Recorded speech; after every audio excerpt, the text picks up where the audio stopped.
Buongiorno a tutti, mi chiamo Concetta Strazzanti, sono una ginecologa.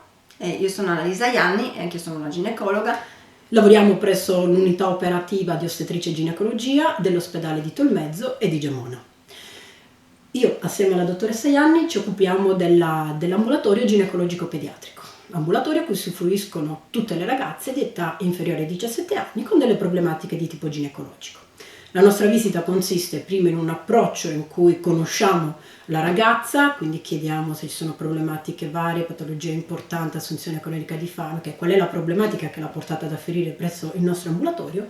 Successivamente si segue una visita che consiste nella classica visita ginecologica qualora la ragazza avesse già iniziato ad avere rapporti sessuali e se preferisce farla.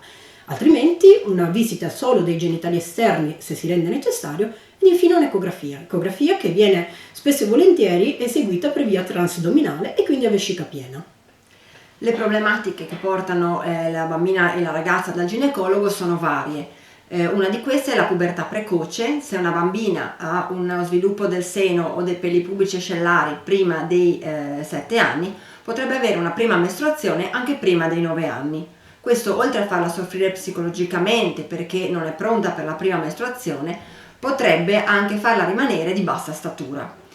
Questo non è sempre vero, nel senso che anche chi ha uno sviluppo mammario precoce non sempre poi porta a una pubertà precoce vera, perciò è importante eseguire alcuni esami per capire se queste cose che possono succedere porteranno a una pubertà precoce oppure se si fermeranno lì. Nella nostra struttura il pediatra si occupa della diagnosi tramite gli esami ormonali, mentre al ginecologo compete l'ecografia pelvica esterna che mostra se l'utero e le ovaie sono attivati o meno. Un'altra problematica possono essere piccole infezioni vulvari. È importante insegnare alle bambine a pulirsi quando vanno al bagno dal davanti al dietro per evitare le vulviti. Un'altra patologia preponderante per cui le ragazze aderiscono verso il nostro ambulatorio è dato anche dalla irregolarità dei flussi mestruali, che possono a volte essere molto più frequenti di quando ci si aspetta, oppure iniziare e magari non finire per quando possa essere breve l'entità del flusso, ma soprattutto possibile anche che ci sia un dilazionamento della frequenza dei flussi mestruali, cioè possono venire magari a distanza di 1, 2 mesi, 3 mesi, come può accadere nel caso ad esempio delle amenorree secondarie, cioè dall'assenza di flussi mestruali per più di 6 mesi. Oppure può essere di tipo primaria l'amenorrea, cioè qualora il flusso mestruale non inizia, quindi ragazze di 6-17 anni che non hanno ancora avuto il loro primo flusso mestruale. Naturalmente in tutti questi casi la problematica maggiore è tante volte di tipo disfunzionale, cioè legata ad un'immaturità dell'asse ipotalamo-ipofisario ovarico. E quindi come si fa a escludere le altre cause? Come dicevamo poc'anzi, attraverso l'anamnesi, cioè il capire se la ragazza magari fa attività fisica intensa oppure ha avuto un calo ponderale improvviso, quindi tutte cause che possono predisporre anche a una amenorrea.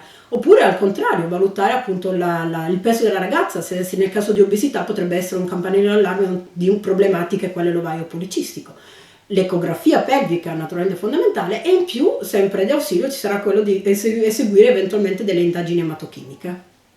Un'altra condizione che porta le bambine ma soprattutto le ragazze dopo la pubertà può essere la presenza di dolore al basso ventre. Se questo compare improvvisamente, la ragazza afferirà al pronto soccorso della pediatria e il collega pediatra ci chiederà una consulenza ginecologica e noi opereremo l'ecografia in urgenza. Se invece dobbiamo prenotare la visita, si può chiamare la segreteria della pediatria dal lunedì al venerdì dalle 10 alle 12 e dalle 15 alle 18:30 al numero 0433 488 578.